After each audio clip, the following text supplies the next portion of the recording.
Hello, everybody. A very good morning and welcome to your own video.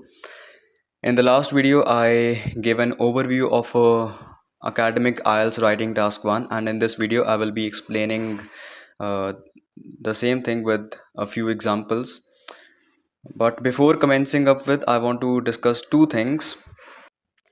ਪਹਿਲੀ ਗੱਲ ਹੈ ਕਿ ਯਾਰ ਰਾਈਟਿੰਗ ਅਟੈਂਪਟ ਕਰਨ ਲਈ ਤੁਹਾਨੂੰ ਕੁਝ ਚੀਜ਼ਾਂ ਦੇਖਣੀਆਂ ਪੈਂਦੀਆਂ ਨੇ ਲਾਈਕ ਤੁਸੀਂ ਇੰਸਟੀਟਿਊਟ ਜੁਆਇਨ ਕਰੋ ਕੋਈ ਤੁਸੀਂ ਰੈਗੂਲਰ ਪ੍ਰੈਕਟਿਸ ਕਰੋ ਮੌਕ ਟੈਸਟ ਦਿਓ ਆਪਣੇ ਠੀਕ ਹੈ ਉਸ ਦੇ ਇਲਾਵਾ ਜਿਹੜੇ ਇੰਸਟੀਟਿਊਟਸ ਜਿਹੜੇ ਮੈਂ ਸਪੈਸੀਫਾਈ ਨਹੀਂ ਕਰਾਂਗਾ ਕੋਈ ਨਾਮ ਬਟ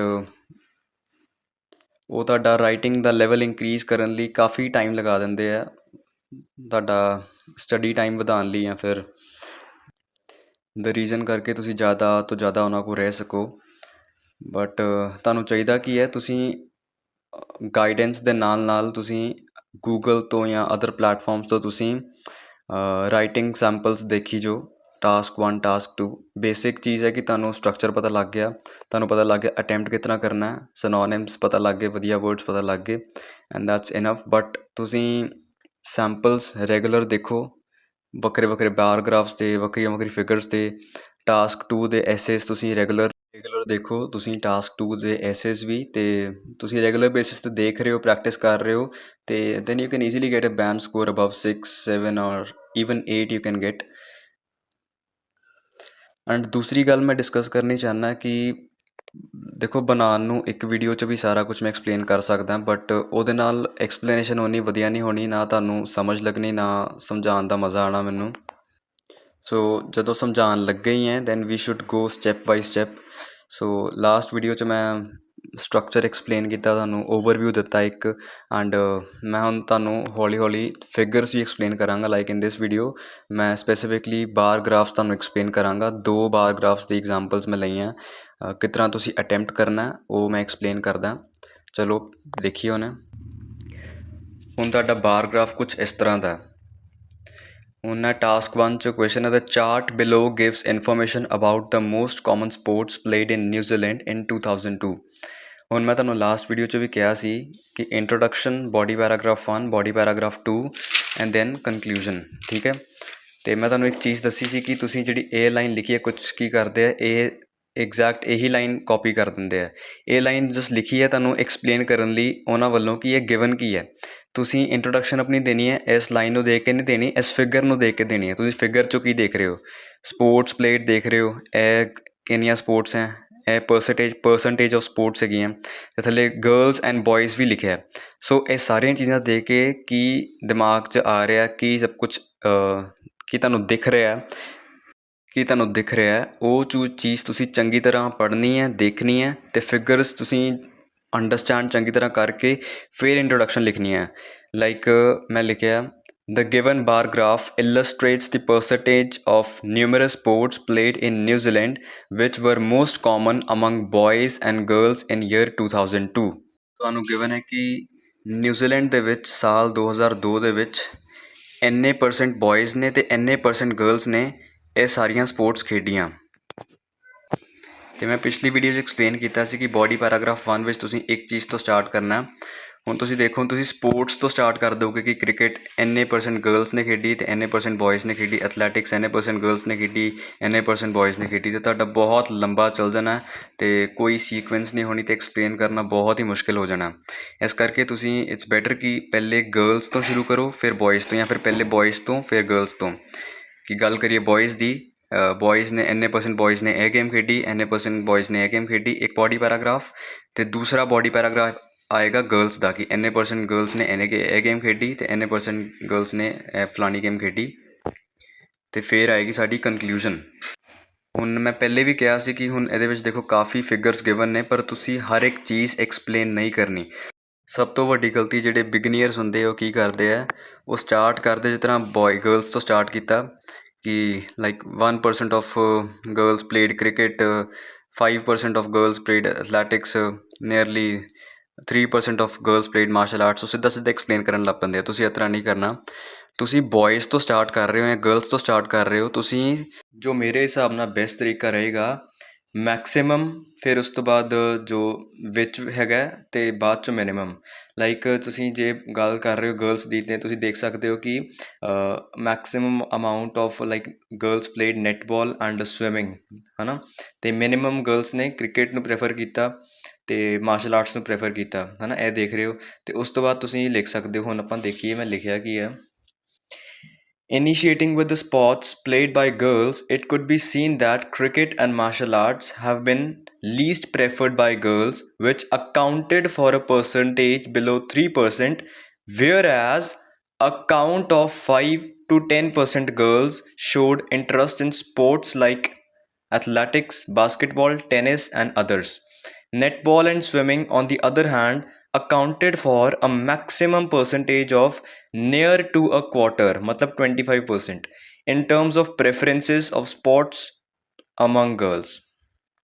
ਹੁਣ ਮੈਂ ਕੀ ਅਵੋਇਡ ਕੀਤਾ, ਹੁਣ ਮੈਂ ਜੇ ਕੱਲੀ ਚੀਜ਼ ਐਕਸਪਲੇਨ ਕਰਨ ਲੱਗ ਪੈਂਦਾ ਕਿ ਇੰਨੇ % ਗਰਲਸ ਨੇ ਇਹ ਕੀਤਾ, ਇੰਨੇ % ਗਰਲਸ ਨੇ ਇਹ ਕੀਤਾ, ਅਤੇ ਇਹ ਕਾਫੀ ਲੰਬਾ ਚੱਲ ਜਾਣਾ ਸੀ ਅਤੇ ਇਹਦੇ ਨਾਲ ਲੈਂਥ ਵੱਧ ਜਾਣੀ ਸੀ। ਤੁਸੀਂ ਕੀ ਕਰਨਾ, ਤੁਸੀਂ ਕਲੱਬ ਕਰ ਦੇਣਾ। ਲਾਈਕ ਤੁਸੀਂ ਦੇਖ ਰਹੇ ਹੋ ਮਿਨੀਮਮ ਇਹ ਹੈ, ਮੈਕਸੀਮਮ ਇਹ ਹੈ, ਬਾਕੀ ਚੀਜ਼ਾਂ ਤੁਸੀਂ ਕਲੱਬ ਕਰ ਦੇਣੀਆਂ ਕਿ 5 ਲਾਈਕ ਫੋਰ ਐਗਜ਼ਾਮਪਲ 5 ਤੋਂ 15% ਲੋਕਾਂ ਨੇ ਇਹ ਚੀਜ਼ਾਂ ਕੀਤੀਆਂ, ਲਾਈਕ ਜਿਵੇਂ ਮੈਂ ਕੀਤਾ। ਬਾਕੀ ਕੁਛ ਮੈਂ ਵਰਡਸ ਹਾਈਲਾਈਟ ਕੀਤੇ ਆ, like I have highlighted accounted for a percentage. ਮੈਂ ਜਦੋਂ ਇਹ ਹੋ ਜਾਏਗਾ, ਕੰਪਲੀਟ ਹੋ ਜਾਏਗਾ ਐਗਜ਼ਾਮਪਲ, ਉਸ ਤੋਂ ਬਾਅਦ ਮੈਂ ਇੱਕ ਵੋਕੈਬਲਰੀ ਦਾ ਛੋਟਾ ਜਿਹਾ ਬਣਾਇਆ ਹੋਇਆ, ਉਹਦੇ ਵਿੱਚ ਮੈਂ ਸਾਰਾ ਦੱਸਾਂਗਾ ਕਿ ਅਕਾਊਂਟਡ ਫੋਰ ਕਦੋਂ ਯੂਜ਼ ਕਰਨਾ ਹੈ, ਕਾਊਂਟ ਆਫ ਕਿਸ ਤਰ੍ਹਾਂ ਤੁਸੀਂ ਇਸ ਤਰ੍ਹਾਂ ਵਰਡ ਯੂਜ਼ ਕਰ ਸਕਦੇ ਹੋ। ਹੁਣ ਆਪਾਂ ਅੱਗੇ ਚੱਲੀਏ। Now heading towards the case of boys, ਤੁਸੀਂ ਦੇਖ ਸਕਦੇ ਹੋ ਕਿ ਬॉयज़ ਦਾ ਦੇਖ ਸਕਦੇ ਹੋ ਕਿ ਸਭ ਤੋਂ ਜ਼ਿਆਦਾ ਇੰਟਰਸਟ ਬॉयज़ ਦਾ ਹੈਗਾ ਸੀ ਉਹਦੇ ਵਿੱਚ, ਸੌਕਰ ਦੇ ਵਿੱਚ, ਹੈ ਨਾ। ਅਤੇ ਕਿੰਨਾ ਆਪਣਾ ਨੀਅਰਲੀ 25% ਆਫ ਬॉयज़ ਤੁਸੀਂ ਦੇਖ ਸਕਦੇ ਸੌਕਰ ਪਲੇਅ ਕਰ ਰਹੇ ਹੈ। ਅਤੇ ਇਹ ਫਿਗਰ ਤੋਂ ਤੁਸੀਂ ਦੇਖ ਕੇ ਇਹ ਤਾਂ ਲਗਾ ਲਿਆ ਕਿ ਸੌਕਰ ਹੋ ਗਿਆ। ਅਦਰ ਸਪੋਰਟਸ 'ਚ ਬॉयज़ ਜ਼ਿਆਦਾ ਇੰਟਰਸਟਿਡ ਹੈ ਅਤੇ ਬॉयज़ ਆਪਣਾ ਨੈਟਬਾਲ ਦੇ ਵਿੱਚ ਘੱਟ ਇੰਟਰਸਟਿਡ ਹੈਗੇ ਆ। ਅਤੇ ਇੱਥੋਂ ਆਪਾਂ ਫਿਗਰ ਆਊਟ ਕਰ ਸਕਦੇ ਹਾਂ ਅਤੇ ਲਿਖ ਸਕਦੇ ਹਾਂ। ਮੈਂ ਤੁਹਾਨੂੰ ਪਹਿਲੇ ਵੀ ਦੱਸਿਆ ਸੀ, ਇਸ ਤਰ੍ਹਾਂ ਤੁਸੀਂ ਪ੍ਰੋਸੀਡ ਕਰਨਾ। Now heading towards the case of boys, it is made apparent that soccer has been the most commonly played sports by the boys, as a quarter of percentage played it, followed by cricket, martial arts and swimming, which accounted for a percentage between 10 to 13%, while a least percentage of them, lying below 10%, played athletics, basketball, tennis and netball, and near to 18% of them showed interest in other sports. ਹੁਣ ਤੁਸੀਂ ਦੇਖੋ ਕਿ ਮੈਂ ਕੀਤਾ ਕੀ ਹੈ, ਮੈਂ club ਕਰਤਾ। Like ਮੈਂ 3-4 ਗੇਮਸ ਨੂੰ ਬਿਲੋ 10% ਲਗਾਤਾ, ਕੁਛ ਗੇਮਸ ਨੂੰ ਮੈਂ 10 to 13% ਦੇ ਵਿੱਚ ਕਲੱਬ ਕਰਤਾ। ਇੰਸਟੈਡ ਕਿ ਤੁਸੀਂ ਇਕੱਲਾ ਐਕਸਪਲੇਨ ਕਰੋ ਕਿ ਇੰਨੇ % ਨੇ ਇਹ ਕੀਤਾ, ਤੁਸੀਂ ਇਸ ਤਰ੍ਹਾਂ ਕਲੱਬਿੰਗ ਕਰਨੀ ਹੈ। It's very necessary. ਅਤੇ ਦੂਸਰੀ ਚੀਜ਼ ਤੁਸੀਂ ਦੇਖ ਸਕਦੇ ਹੋ ਕੀ ਮੈਂ ਕੀਤੀ ਹੈ, ਕਿ ਤੁਹਾਨੂੰ ਬਹੁਤ ਜ਼ਿਆਦਾ ਇਨਫੋਰਮੇਸ਼ਨ ਗਿਵਨ ਹੈ ਅਤੇ ਤੁਸੀਂ ਇੱਕ ਲਾਈਨ ਲਿਖੋਗੇ ਕਿ ਦਿਸ ਹੈਪਨਡ ਐਂਡ ਦਿਸ ਹੈਪਨਡ। ਤੁਸੀਂ ਕਨੈਕਟਰਸ ਯੂਜ਼ ਕਰਕੇ, ਜਿਸ ਤਰ੍ਹਾਂ ਮੈਂ ਇੱਥੇ ਵੀ ਯੂਜ਼ ਕੀਤਾ, ਵੇਅਰ ਐਜ਼, ਵਾਈਲ, ਤੁਸੀਂ ਲਾਈਨ ਹੀ ਇਸ ਤਰ੍ਹਾਂ ਸ਼ੁਰੂ ਕਰਨੀ ਹੈ ਕਿ ਤੁਸੀਂ ਤੁਹਾਡੀ 1-2 ਲਾਈਨਸ 'ਚ ਸਾਰੀ ਐਕਸਪਲੇਨੇਸ਼ਨ ਹੋ ਜਾਏ। ਲਾਈਕ ਜੋ ਮੈਂ ਟਰਾਈ ਕਰਦਾ ਸੀ ਹਮੇਸ਼ਾ, ਜਦੋਂ ਮੈਂ ਤਿਆਰੀ ਕਰਦਾ ਸੀ, ਮੈਂ ਤਾਂ ਹਮੇਸ਼ਾ ਕਰਦਾ ਸੀ ਕਿ ਇੱਕੋ ਲਾਈਨ 'ਚ ਜਾਂ ਫਿਰ 2 ਲਾਈਨਸ 'ਚ ਮੈਕਸੀਮਮ ਮੈਂ ਵਧੀਆ ਐਕਸਪਲੇਨ ਕਰਦਾ, ਹੈ ਨਾ। ਹੁਣ ਇਹ 2 ਤਰੀਕੇ ਵੀ ਤੁਸੀਂ ਯੂਜ਼ ਕਰ ਸਕਦੇ ਹੋ। ਮੈਂ ਅਗਲੇ ਉਹਦੇ ਵਿੱਚ ਐਗਜ਼ਾਮਪਲ ਵਿੱਚ ਮੈਂ ਇੱਕ ਹੋਰ ਤਰੀਕਾ ਤੁਹਾਨੂੰ ਦੱਸਾਂਗਾ। ਸੋ ਤੁਸੀਂ ਇੰਟਰੋਡਕਸ਼ਨ ਦੇ ਦਿੱਤੀ, ਫਸਟ ਬੋਡੀ ਪੈਰਾਗ੍ਰਾਫ ਦੇ ਦਿੱਤਾ, ਸੈਕਿੰਡ ਬੋਡੀ ਪੈਰਾਗ੍ਰਾਫ ਦੇ ਦਿੱਤਾ। ਕਿਹੜੀ ਚੀਜ਼ ਅਵੋਇਡ ਕਰਨੀ ਮੈਂ ਤੁਹਾਨੂੰ ਐਕਸਪਲੇਨ ਕਰਤੀ ਹੈ ਕਿ ਤੁਸੀਂ ਇਕੱਲੀ ਚੀਜ਼ ਐਕਸਪਲੇਨ ਨਹੀਂ ਕਰਨੀ, ਚੀਜ਼ਾਂ ਨੂੰ ਕਲੱਬ ਕਰਨਾ ਕਿ ਇੰਨੇ % ਨੇ ਇਹ ਕੀਤਾ। ਉਹਦੇ ਲਈ ਜ਼ਿਆਦਾ ਜ਼ਰੂਰੀ ਹੈ ਅੰਡਰਸਟੈਂਡਿੰਗ ਤੁਹਾਡੀ। ਤੁਸੀਂ ਫਿਗਰ ਨੂੰ ਚੰਗੀ ਤਰ੍ਹਾਂ ਪੜ੍ਹਨਾ ਕਿ ਕੀ ਗਿਵਨ ਹੈ ਅਤੇ ਕੀ ਨਹੀਂ ਗਿਵਨ। ਅਤੇ ਹਾਂ, ਯੈਸ, ਇੱਕ ਹੋਰ ਇੰਪੋਰਟੈਂਟ ਗੱਲ, that you should focus on the tense. ਤੁਸੀਂ ਦੇਖੋ ਕਿਹੜਾ ਈਅਰ ਗਿਵਨ ਹੈ। Like here it's given 2002, so it's very clear ਕਿ ਤੁਸੀਂ ਪਾਸਟ ਬਾਰੇ ਗੱਲ ਕਰੋ। ਸੋ ਤੁਸੀਂ ਹਮੇਸ਼ਾ ਪਾਸਟ ਬਾਰੇ ਗੱਲ ਕਰਨੀ, ਪ੍ਰੈਜੈਂਟ ਟੈਂਸ ਨਹੀਂ ਯੂਜ਼ ਕਰਨੀ ਹੈ, ਫਿਊਚਰ ਨਹੀਂ ਯੂਜ਼ ਕਰਨਾ, ਰਾਈਟ। ਹੁਣ ਆਪਾਂ ਇੰਟਰੋਡਕਸ਼ਨ ਦੇ ਦਿੱਤੀ, ਫਸਟ ਬੋਡੀ ਪੈਰਾਗ੍ਰਾਫ ਆ ਗਿਆ, ਸੈਕਿੰਡ ਬੋਡੀ ਪੈਰਾਗ੍ਰਾਫ ਆ ਗਿਆ। ਨਾਓ ਸਾਡੀ conclusion, as I specified earlier also ਕਿ ਕਨਕਲੂਜਨ ਕਾਫੀ ਇੰਪੋਰਟੈਂਟ ਹੈ। ਹੁਣ ਕਨਕਲੂਜਨ 'ਚ ਤੁਸੀਂ ਕੀ ਲਿਖਣਾ ਹੈ ਕਿ ਤੁਸੀਂ ਓਵਰਆਲ ਟਰੈਂਡ ਕੀ ਦੇਖਿਆ ਇਹਦੇ ਵਿੱਚ। ਹੁਣ ਤੁਸੀਂ ਧਿਆਨ ਨਾਲ ਫਿਗਰ ਦੇਖੋਗੇ ਕਿ ਤੁਸੀਂ ਦੇਖ ਰਹੇ ਹੋ ਕਿ ਗਰਲਸ ਦੀ ਮੋਸਟਲੀ ਪ੍ਰੈਫਰਡ ਸਪੋਰਟਸ ਹੈ ਨੈਟਬਾਲ ਅਤੇ ਸਵਿਮਿੰਗ, ਬॉयज़ ਦੀ ਹੈਗੀ ਹੈ ਕ੍ਰਿਕਟ ਸੌਕਰ ਐਂਡ ਅਦਰਸ। ਠੀਕ ਹੈ, ਤੁਸੀਂ ਇਹ ਚੀਜ਼ਾਂ ਤੋਂ ਇਲਾਵਾ ਮੈਨੂੰ ਨਹੀਂ ਲੱਗ ਰਿਹਾ ਕੁਝ ਖਾਸ ਤੁਹਾਨੂੰ ਦਿਖ ਰਿਹਾ। ਓਵਰਆਲ ਟ੍ਰੈਂਡ, ਜਨਰਲ ਟ੍ਰੈਂਡ ਤੁਹਾਨੂੰ ਕੀ ਦਿਖ ਰਿਹਾ? ਮੈਨੂੰ ਤਾਂ ਇਹੀ ਦਿਖ ਰਿਹਾ। ਸੋ ਇਸ ਕਰਕੇ ਮੈਂ ਇਹ ਚੀਜ਼ ਨੂੰ ਇੱਕ ਛੋਟੇ ਜਿਹੇ ਪੈਰਾਗ੍ਰਾਫ 'ਚ, ਛੋਟੀ ਜਿਹੀ ਵਰਡਸ 'ਚ ਮੈਂ ਸਮਰਾਈਜ਼ ਕੀਤਾ। Like I have written, overall it could be figured out that in year 2002 netball and swimming have been most preferred sports by girls of New Zealand, while least of them seem to be interested in cricket. फिर मैं लिखा soccer on the other hand was mostly played by the boys, while least count of them played netball and athletics. So this was N example ਕਿ ਤੁਸੀਂ ਇਸ ਤਰੀਕੇ ਨਾਲ ਆਪਣੇ ਬਾਰ ਗ੍ਰਾਫਸ attempt ਕਰਨੇ ਹੈ। ਪੈਰਾਗ੍ਰਾਫਿੰਗ ਬਹੁਤ ਜ਼ਰੂਰੀ ਹੈ ਕਿ ਇੱਕ ਚੀਜ਼ ਤੁਸੀਂ ਫਸਟ ਬਾਡੀ ਪੈਰਾਗ੍ਰਾਫ 'ਚ ਰੱਖੋ, ਦੂਸਰੀ ਚੀਜ਼ ਤੁਸੀਂ ਸੈਕਿੰਡ ਬਾਡੀ ਪੈਰਾਗ੍ਰਾਫ 'ਚ ਰੱਖੋ, ਫਿਰ ਇੱਕ ਕਨਕਲੂਜਨ। ਸਭ ਤੋਂ ਜ਼ਰੂਰੀ ਚੀਜ਼ ਹੈ ਤੁਸੀਂ ਅੰਡਰਸਟੈਂਡਿੰਗ, ਤੁਹਾਡੀ ਗ੍ਰਾਫ ਨੂੰ ਚੰਗੀ ਤਰ੍ਹਾਂ ਅੰਡਰਸਟੈਂਡ ਕਰੋ, ਸਮਰਾਈਜ਼ ਚੀਜ਼ਾਂ ਕਰੋ, ਇਕੱਲੀ ਚੀਜ਼ ਐਕਸਪਲੇਨ ਨਾ ਕਰੋ। ਅਤੇ ਜਿੱਥੇ ਤੁਹਾਨੂੰ ਬਹੁਤ ਜ਼ਿਆਦਾ ਇਨਫੋਰਮੇਸ਼ਨ ਗਿਵਨ ਹੈ, ਚੀਜ਼ਾਂ ਕਲੱਬ ਕਰਨ ਦੀ ਟਰਾਈ ਕਰੋ। ਜਿਸ ਤਰ੍ਹਾਂ ਮੈਂ ਇੱਥੇ ਕਲੱਬ ਕੀਤੀਆਂ, ਤੁਸੀਂ ਇਸੇ ਤਰ੍ਹਾਂ ਕਲੱਬ ਕਰਨੀ ਹੈ। ਤੁਸੀਂ ਗੂਗਲ ਤੋਂ ਜਾ ਕੇ ਹੋਰ ਸੈਂਪਲਸ ਦੇਖਣੇ ਹੈ। So this will elevate up your understanding for this writing task 1। ਹੁਣ ਮੈਂ ਇੱਕ ਚੀਜ਼ ਸੋਚੀ ਸੀ ਐਂਡ ਮੈਂ ਉਹੀ ਕੀਤੀ ਹੈ ਕਿ ਮੈਂ ਸੋਚਿਆ ਕਿ ਵੋਕੈਬਲਰੀ ਤੁਹਾਨੂੰ ਲਾਸਟ ਵਿੱਚ ਮੈਂ ਦੱਸਦਾ ਕਿ ਮੈਂ ਇਸ ਐਗਜ਼ਾਮਪਲ ਵਿੱਚ ਕਿਹੜੀ ਵੋਕੈਬਲਰੀ ਯੂਜ਼ ਕੀਤੀ ਹੈ। ਹੁਣ ਇੰਟਰੋਡਕਸ਼ਨ 'ਚ so I will be explaining the things in a very easy way, ਤੁਹਾਨੂੰ ਬਹੁਤ ਈਜ਼ੀਲੀ ਐਕਸਪਲੇਨ ਕਰ ਦਾਂਗਾ। ਇੰਟਰੋਡਕਸ਼ਨ 'ਚ ਮੈਂ ਕੀ ਲਿਖਿਆ, ਦਿਸ ਬਾਰ ਗ੍ਰਾਫ ਤੁਸੀਂ ਯੂਜ਼ ਕਰ ਸਕਦੇ ਹੋ। ਮੈਂ ਪਹਿਲੇ ਵੈਸੇ ਐਕਸਪਲੇਨ ਕੀਤਾ ਸੀ ਬਟ ਦੁਬਾਰਾ ਮੈਂ ਕਰ ਦਿੰਦਾ। ਦਿਸ ਬਾਰ ਗ੍ਰਾਫ ਤੁਸੀਂ ਜਿਹੜਾ ਸ਼ੋਜ਼ ਦੀ ਜਗ੍ਹਾ ਤੁਸੀਂ ਅੱਛੇ ਵਰਡਸ ਯੂਜ਼ ਕਰਨੇ ਆ। ਇਲਸਟ੍ਰੇਟਸ, ਡਿਪਿਕਟਸ, ਡੈਮੋਨਸਟ੍ਰੇਟਸ, ਇਲੂਕੀਡੇਟਸ, ਰਿਪਰੈਜ਼ੈਂਟਸ, ਇਹ ਵਰਡਸ ਤੁਸੀਂ ਯੂਜ਼ ਕਰ ਸਕਦੇ ਹੋ। ਉਸ ਤੋਂ ਇਲਾਵਾ ਹਾਈਲਾਈਟਸ ਅਤੇ ਰਿਫਲੈਕਟਸ, ਇਹੋ ਜਿਹੇ ਵਰਡਸ ਵੀ ਯੂਜ਼ ਕਰ ਸਕਦੇ ਹੋ ਬਟ ਥੋੜ੍ਹੀ ਜਿਹੇ ਅਨਓਫੀਸ਼ੀਅਲ ਵਰਡਸ ਹੈਗੇ ਆ, ਇਹ ਤੁਸੀਂ ਅਵੋਇਡ ਕਰਨੇ ਆ। ਇਹ ਵਰਡਸ ਤੁਸੀਂ ਥੋੜ੍ਹੇ ਯਾਦ ਰੱਖ ਲਓ, ਮੋਸਟਲੀ ਤੁਸੀਂ ਇਹੀ ਯੂਜ਼ ਕਰਨੇ ਆ। ਇੰਟਰੋਡਕਸ਼ਨ ਤੁਸੀਂ ਦੇ ਦਿੱਤੀ, ਫਿਰ ਜਦੋਂ ਫਸਟ ਬਾਡੀ ਪੈਰਾਗ੍ਰਾਫ ਤੁਸੀਂ ਇੱਕ ਚੀਜ਼ ਫੜ ਲਈ ਕਿ ਮੈਂ ਇੱਥੋਂ ਸ਼ੁਰੂ ਕਰਨਾ। ਸੋ ਤੁਸੀਂ ਕੀ ਲਿਖ ਸਕਦੇ ਹੋ, to begin with, in the case of this, ਇਹ ਚੀਜ਼ ਹੋਈ। ਜਾਂ ਫਿਰ ਲਿਖ ਸਕਦੇ ਹੋ starting with this thing, commencing with this thing, initiating with this thing, embarking with ਜਾਂ beginning with this thing. Mostly ਤੁਸੀਂ ਇਹ ਚੀਜ਼ਾਂ ਲਿਖ ਸਕਦੇ ਹੋ, ਈਜ਼ੀ ਰਹੇਗਾ ਨਾਲੇ ਅੱਛਾ ਵੀ ਲੱਗੇਗਾ। So beginning with this thing, ਫਿਰ ਲਿਖ ਸਕਦੇ ਹੋ it is made apparent that, it could be said that, it is quite clear that, it could be seen that, it is clearly visible that. ਅਤੇ ਇਸ ਤਰ੍ਹਾਂ ਤੁਸੀਂ ਕਰ ਸਕਦੇ ਹੋ ਬਾਡੀ ਪੈਰਾਗ੍ਰਾਫ 1 ਦੀ ਵੋਕੈਬਲਰੀ ਅੱਛੀ। ਹੁਣ ਆਉਂਦਾ ਬਾਡੀ ਪੈਰਾਗ੍ਰਾਫ 2। ਬਾਡੀ ਪੈਰਾਗ੍ਰਾਫ 1 'ਚ ਇੱਕ ਚੀਜ਼ ਐਕਸਪਲੇਨ ਕਰਕੇ ਤੁਸੀਂ ਜਾਣਾ ਨੈਕਸਟ ਬਾਡੀ ਪੈਰਾਗ੍ਰਾਫ ਵੱਲ।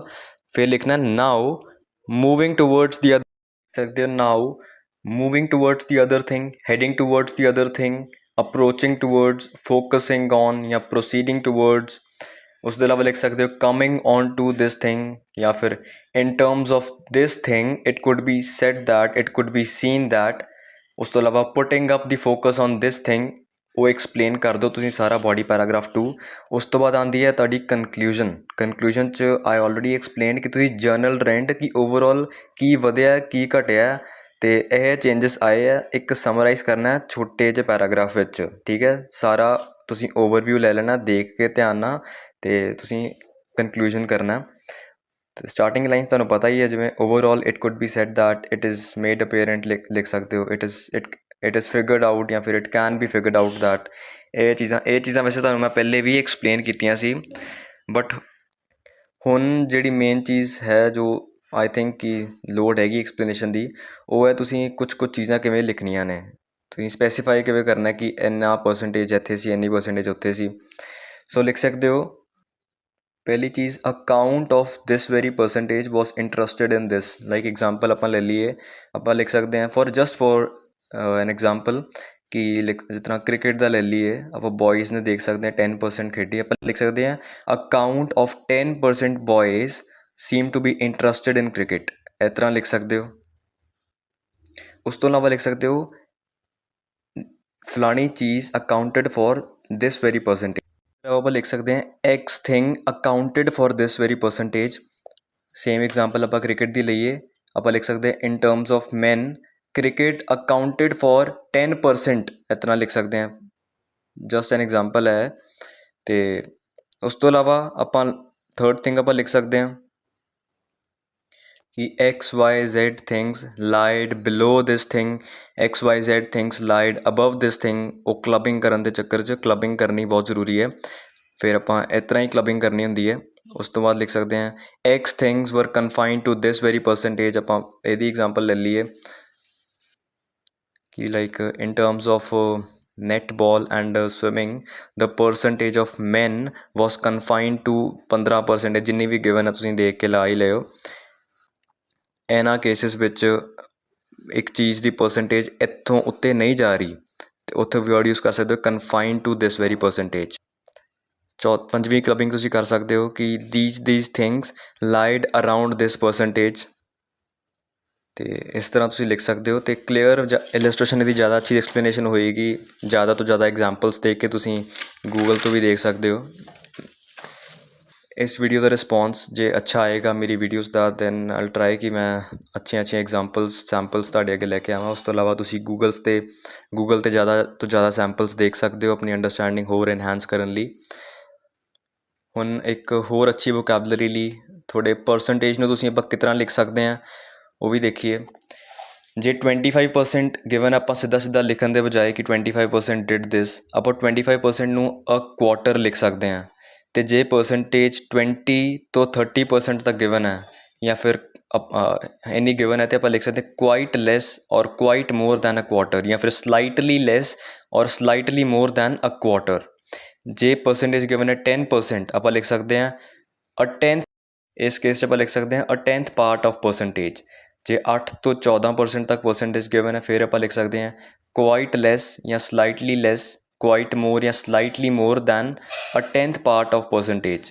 20% ਗਿਵਨ ਹੈ 1/5 ਆਫ ਪਰਸੈਂਟੇਜ ਆਪਾਂ ਇਸ ਤਰ੍ਹਾਂ ਲਿਖ ਸਕਦੇ ਹਾਂ। 50% 'ਤੇ half of percentage. 40 to 60% given ਹੈ quite less, quite more, slightly less, slightly more than a half of percentage.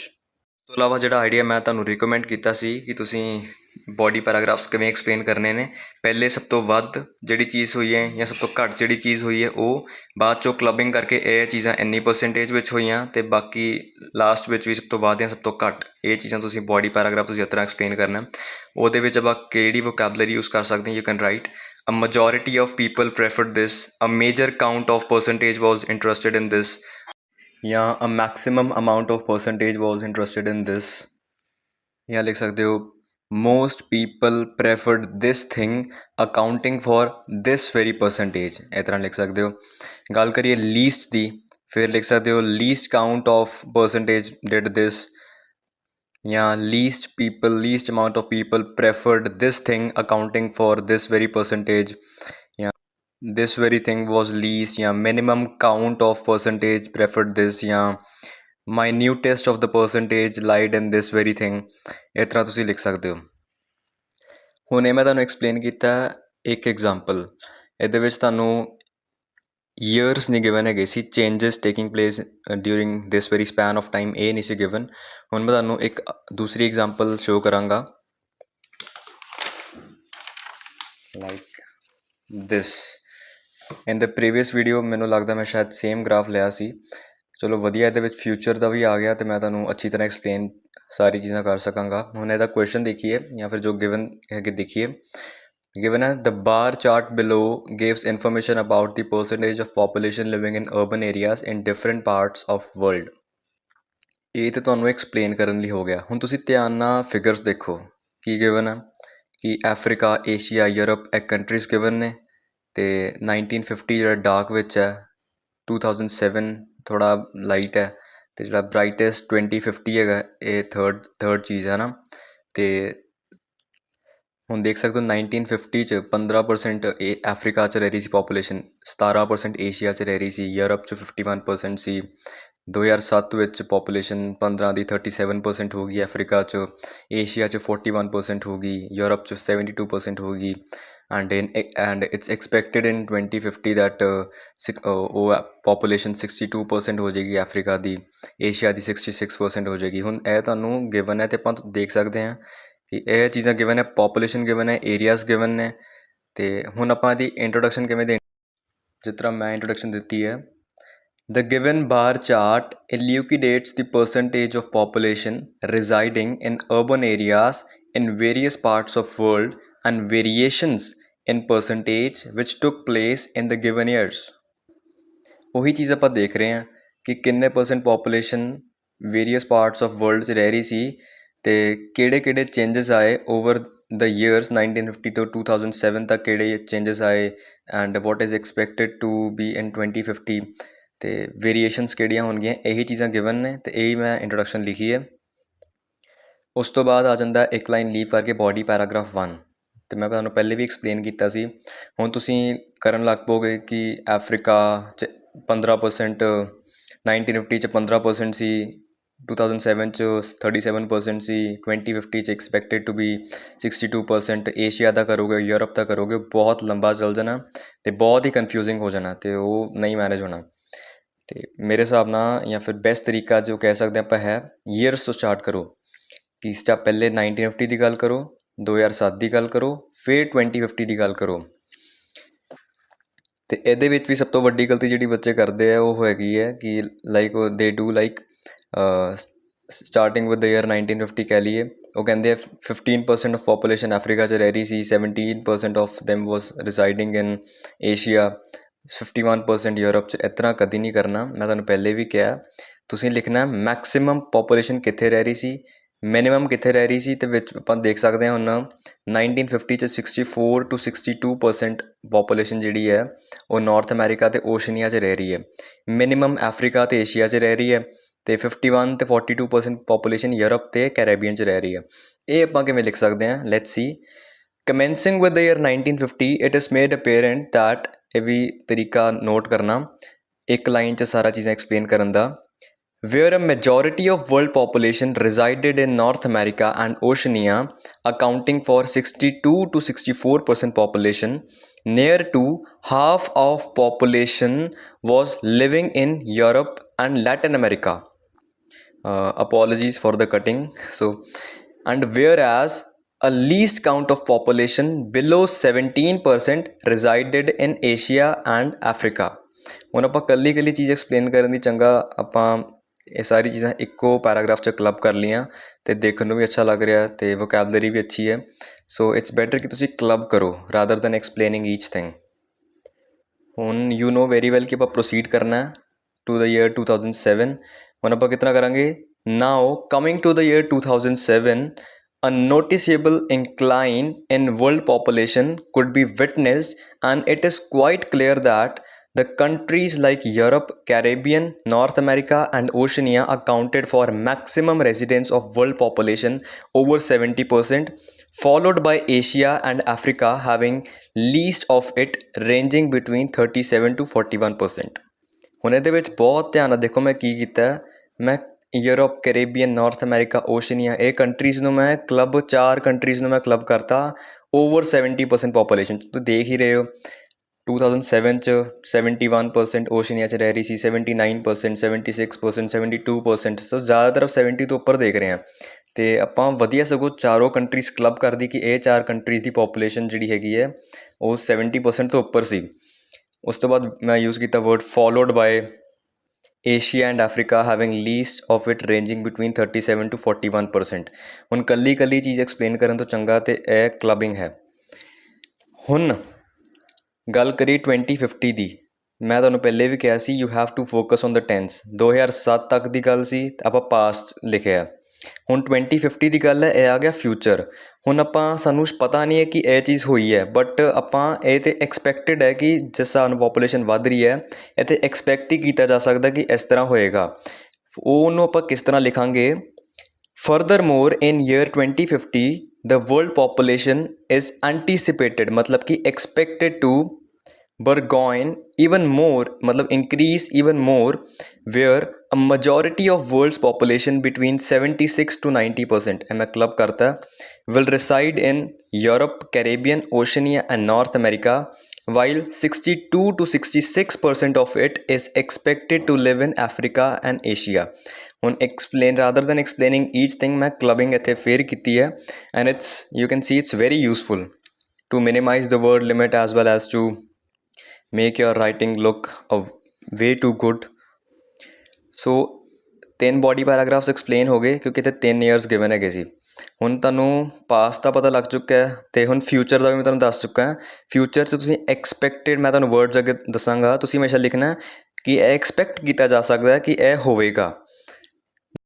Now comes the most important thing according to me, that's the conclusion. ਹੁਣ ਤੁਸੀਂ ਖੁਦ ਦੇਖੋ ਕਿ ਤੁਸੀਂ ਦੇਖ ਕੇ ਕੀ ਤੁਹਾਨੂੰ ਪਤਾ ਲੱਗ ਰਿਹਾ, ਓਵਰਆਲ ਜਨਰਲ ਟਰੈਂਡ ਕੀ ਪਤਾ ਲੱਗ ਰਿਹਾ। ਇੱਕ ਤਾਂ ਸਾਨੂੰ ਪਤਾ ਲੱਗ ਰਿਹਾ ਕਿ ਇਨ ਦਿਸ ਮੈਨੀ ਈਅਰਸ 1950 ਤੋਂ 2007 ਤੱਕ ਪੋਪੂਲੇਸ਼ਨ ਤਾਂ ਇੰਕਰੀਜ਼ ਕੀਤੀ ਹੈ ਓਵਰਆਲ ਵਰਲਡ ਦੀ, ਹੈ ਨਾ। ਜਿੱਥੇ 15-17%, 51% ਲੋਕ ਰਹਿ ਰਹੇ ਸੀ, ਉਹ ਪੋਪੂਲੇਸ਼ਨ 37%, 41% ਤੱਕ ਚੱਲ ਗਈ ਹੈ। ਇੱਕ ਤਾਂ ਇਹ ਚੀਜ਼ ਆਪਾਂ ਦੇਖ ਰਹੇ ਹਾਂ, ਪੋਪੂਲੇਸ਼ਨ ਇੰਕਰੀਜ਼ ਕੀਤੀ ਹੈ ਅਤੇ ਐਕਸਪੈਕਟਿਡ ਹੈ ਕਿ ਪੋਪੂਲੇਸ਼ਨ ਹੋਰ ਇੰਕਰੀਜ਼ ਕਰੇਗੀ। ਦੂਸਰੀ ਚੀਜ਼ ਆਪਾਂ ਦੇਖ ਰਹੇ ਹਾਂ ਕਿ ਕੈਰੇਬੀਅਨ, ਨਾਰਥ ਅਮੈਰੀਕਾ ਅਤੇ ਯੂਰਪ ਵਰਗੀ ਕੰਟਰੀਜ਼ 'ਚ ਮੈਕਸੀਮਮ ਅਮਾਊਂਟ ਆਫ ਪੋਪੂਲੇਸ਼ਨ ਰਹਿ ਰਹੀ ਹੈ ਅਤੇ ਅਫਰੀਕਾ ਅਤੇ ਏਸ਼ੀਆ ਵਰਗੀ ਕੰਟੀਨੈਂਟਸ 'ਚ ਮਿਨੀਮਮ ਅਮਾਊਂਟ ਆਫ ਪੋਪੂਲੇਸ਼ਨ ਰਹਿ ਰਹੀ ਹੈ। ਠੀਕ ਹੈ, ਇਹ ਆਪਾਂ 2 ਚੀਜ਼ਾਂ ਦੇਖ ਰਹੇ ਹਾਂ ਅਤੇ ਆਪਾਂ ਕਿਸ ਤਰ੍ਹਾਂ ਲਿਖਾਂਗੇ, ਲੈਟਸ ਸੀ। ਮੈਂ ਲਿਖਿਆ, so from the given figures it could be seen that the average world population has surged significantly या फिर increased significantly till the year 2007 and is expected to rise even more where ਮੈਂ ਲਿਖਿਆ ਇਹ ਚੀਜ਼ ਹੋਈ ਹੈ ਅਤੇ ਫਿਊਚਰ 'ਚ ਇਹ ਐਕਸਪੈਕਟਿਡ ਹੈ ਕਿ ਹੋਰ ਵਧੇਗੀ।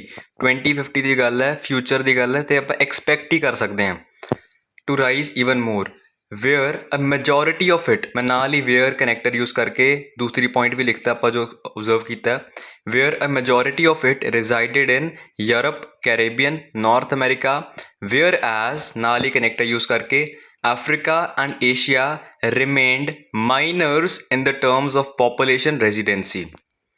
ਹੁਣ ਜੋ ਕੁਝ ਮੈਂ ਦੇਖਿਆ, ਮੈਂ ਇਸ ਤਰ੍ਹਾਂ ਇਹਨਾਂ ਨੂੰ ਕਲੱਬ ਕਰਤਾ, ਸਾਰੀ ਜਿਹੜੀ ਇਨਫੋਰਮੇਸ਼ਨ ਓਵਰਆਲ ਜਨਰਲ ਟ੍ਰੈਂਡ ਮੈਂ ਓਬਜ਼ਰਵ ਕੀਤਾ, ਤੁਸੀਂ ਵੀ ਮੇਰੇ ਖਿਆਲ ਲਈ ਓਬਜ਼ਰਵ ਕੀਤਾ ਹੋਣਾ ਕਿਉਂਕਿ ਹੋਰ ਕੁਛ ਦਿਖ ਹੀ ਨਹੀਂ ਰਿਹਾ ਇਹਦੇ ਵਿੱਚ। ਅਤੇ ਵੋਕੈਬਲਰੀ ਦੀਆਂ ਲਾਈਨ ਫੋਰਮੇਸ਼ਨ ਦੀ ਜਦੋਂ ਗੱਲ ਆਉਂਦੀ ਹੈ, ਤੁਸੀਂ ਮੈਂ ਫੇਰ ਕਹਿੰਦਾ ਵੱਖਰੇ ਵੱਖਰੇ ਸੈਂਪਲਸ ਤੁਸੀਂ ਗੋ ਥਰੂ ਹੋਵੋ ਗੂਗਲ ਤੋਂ ਜਾਂ ਦੂਸਰੇ ਪਲੈਟਫਾਰਮਸ ਤੋਂ। ਸੈਂਪਲਸ ਰੋਜ਼ ਦੇਖੋ, ਟਾਸਕ 1 ਟਾਸਕ 2 ਦੇ, ਉਹਦੇ ਨਾਲ ਤੁਹਾਡੀ ਸੈਂਟੈਂਸ ਫੋਰਮੇਸ਼ਨ ਵਧੇਗੀ, ਹੋਰ ਆਈਡੀਆਸ ਮਿਲਣਗੇ ਕਿਸ ਤਰ੍ਹਾਂ ਤੁਸੀਂ ਲਿਖ ਸਕਦੇ ਹੋ। ਮੈਂ 2-3 ਤਰੀਕੇ ਤੇ ਮੈਂ ਤੁਹਾਨੂੰ ਇਸ ਵੀਡੀਓ 'ਚ ਹੀ ਦੱਸਦੇ ਆ। ਹੁਣ ਆਪਾਂ ਗੱਲ ਕਰੀਏ ਵੋਕੈਬਲਰੀ ਦੀ, ਜੋ ਮੈਨੂੰ ਲੱਗਦਾ ਕਿ ਅੱਜ ਦੀ ਵੀਡੀਓ ਦੀ ਸਭ ਤੋਂ ਜ਼ਰੂਰੀ ਚੀਜ਼ ਹੈ ਕਿ ਮੈਂ ਕਿਹੜੀ ਵੋਕੈਬਲਰੀ ਯੂਜ਼ ਕੀਤੀ ਜਾਂ ਫਿਰ ਕਿਹੜੀ ਵੋਕੈਬਲਰੀ ਆਪਾਂ ਯੂਜ਼ ਕਰ ਸਕਦੇ ਹਾਂ। ਅਤੇ ਇੱਕ ਤਾਂ ਮੈਂ ਇੱਥੇ ਸਪੈਸੀਫਾਈ ਕੀਤੀ maintain your tense according to the year. ਮੈਨੂੰ ਲੱਗਿਆ ਕਿ ਜ਼ਰੂਰੀ ਹੈ ਕਿ ਈਅਰ ਦੇਖੋ, ਪਾਸਟ ਗਿਵਨ ਹੈ ਅਤੇ ਪਾਸਟ ਟੈਂਸ ਯੂਜ਼ ਕਰੋ, ਫਿਊਚਰ ਗਿਵਨ ਹੈ ਅਤੇ ਐਕਸਪੈਕਟਿਡ ਵਰਡ ਯੂਜ਼ ਕਰੋ। ਠੀਕ ਹੈ, ਹੁਣ ਆਪਾਂ ਦੇਖ ਰਹੇ ਹਾਂ ਚੀਜ਼ਾਂ ਵੱਧਦੀਆਂ ਘੱਟਦੀਆਂ ਅਤੇ ਸਾਨੂੰ ਸਿਨੋਨਿਮਸ ਅਤੇ ਵਧੀਆ ਵਰਡਸ ਚਾਹੀਦੇ ਆ।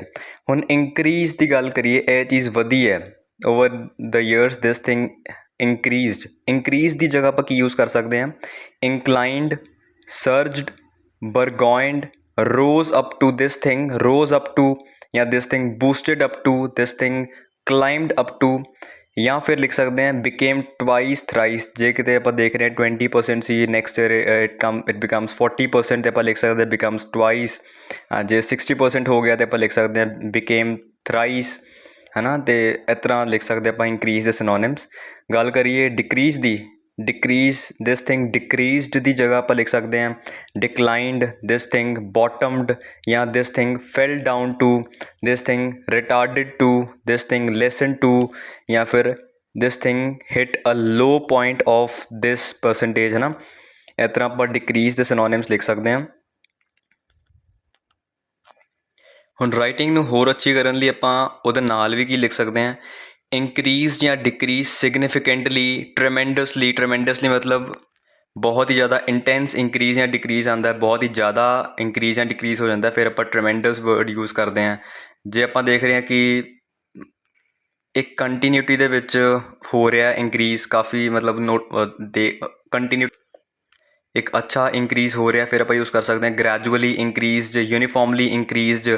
ਜੇ ਬਹੁਤ ਜ਼ਿਆਦਾ ਇੰਕਰੀਜ਼ ਹੈ ਫਿਰ ਟਰਮੈਂਡਸਲੀ, ਸਿਗਨੀਫਿਕੈਂਟਲੀ, ਅਤੇ ਲਾਸਟ ਵਰਡ ਨੋਟਿਸਏਬਲੀ ਵੀ ਆਪਾਂ ਯੂਜ਼ ਕਰ ਸਕਦੇ ਹਾਂ ਇੰਕਰੀਜ਼ ਜਾਂ ਡਿਕਰੀਜ਼ ਦੇ ਨਾਲ। ਇਹ ਤੁਹਾਡੀ ਵੋਕੈਬਲਰੀ ਅੱਛੀ ਕਰਦੇ, ਰਾਈਟਿੰਗ ਅੱਛੀ ਕਰਦੇ ਆ। ਇਹ ਇਸ ਤਰ੍ਹਾਂ ਵੀ ਲਿਖ ਸਕਦੇ ਹਾਂ, a significant incline could be witnessed, a noticeable incline could be seen, tremendous tremendous incline can be observed, या uniform incline took place, या gradual incline took place. So now if you will go through more IELTS task 1 samples, then you will see that in many samples some things remain same, like in 1950 it's 20% and in 1960 it's 20% only, so there is no change. So वो case ਵਿੱਚ ਆਪਾਂ ਕੀ ਲਿਖ ਸਕਦੇ ਹਾਂ, remained same ਇੱਕ simple ਜਿਹਾ word ਆ ਗਿਆ, ਉਹਦਾ synonym ਆਪਾਂ use ਕਰ ਸਕਦੇ ਹਾਂ remained plateaued, remained leveled, remained paralleled, remained constant ਜਾਂ remain same ਤੇ ਹੈ ਹੀ ਹੈ। ਉਸ ਦੇ ਇਲਾਵਾ ਲਿਖ ਸਕਦੇ ਹਾਂ did not vary, no variation could be witnessed, but ਤੁਸੀਂ ਪ੍ਰੈਫਰ ਕਰੋ remain plateaued, level, parallel, constant words use ਕਰ ਸਕਦੇ ਹੋ ਜਿੱਥੇ ਤੁਹਾਨੂੰ ਲੱਗ ਰਿਹਾ ਕਿ ਉਹ ਚੀਜ਼ ਸੇਮ ਰਹੀ ਹੈ, ਨਾ ਇੰਕਰੀਜ਼ ਕੀਤੀ ਹੈ ਐਂਡ ਨਾਈਦਰ ਇਟ ਡਿਕਰੀਜ਼ਡ। ਅਤੇ ਵੇ ਆਫ ਰਾਈਟਿੰਗ ਮੇਰੇ ਐਕਸਪੀਰੀਅੰਸ ਦੇ ਹਿਸਾਬ ਨਾਲ ਕਿਸ ਤਰ੍ਹਾਂ ਕਿ ਜੇ ਇਨਫੋਰਮੇਸ਼ਨ ਬਹੁਤ ਜ਼ਿਆਦਾ ਅਤੇ ਸਮਰਾਈਜ਼ ਕਰੋ ਥਿੰਗਸ, ਤੁਸੀਂ ਕਲੱਬ ਕਰੋ ਜਿਵੇਂ ਮੈਂ ਤੁਹਾਨੂੰ ਪਹਿਲੇ ਕਹਿ ਰਿਹਾ। ਉਹ ਕਿਸ ਤਰ੍ਹਾਂ ਤੁਹਾਨੂੰ ਦੱਸਿਆ ਹੀ ਹੈ ਕਿ this percentage below this lied in this thing, percentage above this lied in this thing and percentage ranging from this to this lied here, ਇਸ ਤਰ੍ਹਾਂ ਤੁਸੀਂ ਲਿਖ ਸਕਦੇ ਹੋ। ਜੇ ਤਾਂ ਤੁਹਾਨੂੰ ਫਿਗਰਸ ਬਹੁਤ ਘੱਟ ਗਿਵਨ ਹੈ, ਇਨਫੋਰਮੇਸ਼ਨਸ ਘੱਟ ਗਿਵਨ ਹੈ, ਫਿਰ ਤੁਸੀਂ ਜ਼ਿਆਦਾ ਵਰਡਸ ਲਿਖ ਸਕਦੇ ਹੋ, ਐਕਸਪਲੇਨ ਜ਼ਿਆਦਾ ਕਰ ਸਕਦੇ ਹੋ। ਅਤੇ ਪੈਰਾਗ੍ਰਾਫਿੰਗ ਤਾਂ ਬਹੁਤ ਮਸਟ ਹੈ, ਬੋਡੀ ਪੈਰਾਗ੍ਰਾਫ 1, ਬੋਡੀ ਪੈਰਾਗ੍ਰਾਫ 2, ਜੇ ਤੀਸਰੀ ਗੱਲ ਕੀਤੀ ਹੈ, ਕਿਸੇ ਹੋਰ ਚੀਜ਼ ਦੀ ਵੀ ਗੱਲ ਕੀਤੀ ਹੈ, then make a body paragraph 3, introduction body paragraph 1, 2 and it may be 3 also, then conclusion ਜੋ ਮੇਰੇ ਹਿਸਾਬ ਨਾਲ ਸਭ ਤੋਂ ਜ਼ਿਆਦਾ ਜ਼ਰੂਰੀ ਹੈ। ਸੋ ਇਹ ਸੀਗੇ ਕੁਛ 2 ਐਗਜ਼ਾਮਪਲ ਸੀਗੇ ਜੋ ਮੈਂ ਤੁਹਾਨੂੰ ਐਕਸਪਲੇਨ ਕੀਤੇ ਬਾਰ ਗ੍ਰਾਫਸ 'ਤੇ। ਐਂਡ ਇਫ ਯੂ ਵਾਂਟ ਕਿ ਇਹ ਸੇਵ ਹੋ ਜੇ, ਤੁਸੀਂ ਇਹਦਾ ਸਕਰੀਨਸ਼ਾਟ ਵੀ ਕਲਿੱਕ ਕਰ ਸਕਦੇ ਹੋ, ਆਈ ਡੋਂਟ ਮਾਈਂਡ।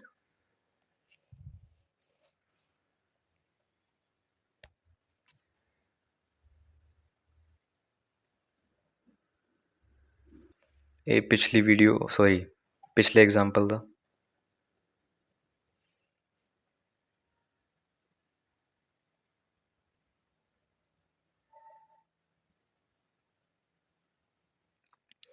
ਬਾਕੀ ਇਹ ਤਾਂ ਜਸਟ ਐਗਜ਼ਾਮਪਲਸ ਹੈਗੇ ਸੀ। ਮੈਂ ਤੁਹਾਨੂੰ ਫੇਰ ਕਹਿਣਾ, daily go through writing task from Google, ਕਿ writing task 6 band, 7 band, 8 band, ਹਰ ਇੱਕ ਚੀਜ਼ ਦੇਖੋ।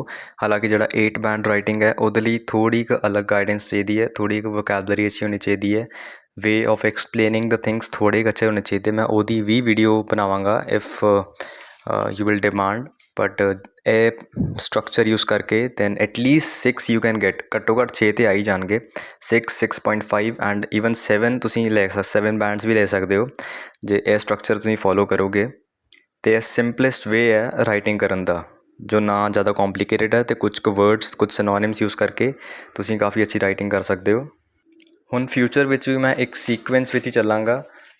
ਮੈਂ ਜਿਸ ਤਰ੍ਹਾਂ ਅੱਜ ਬਾਰ ਗ੍ਰਾਫਸ ਐਕਸਪਲੇਨ ਕੀਤੇ ਆ, ਅਤੇ ਹੁਣ ਮੈਂ ਅਗਲੀ ਵੀਡੀਓਜ਼ 'ਚ ਪਾਈ ਚਾਰਟਸ ਐਕਸਪਲੇਨ ਕਰਾਂਗਾ, ਫਿਰ then I'll explain tabular charts also, line graphs, ਹੈ ਨਾ।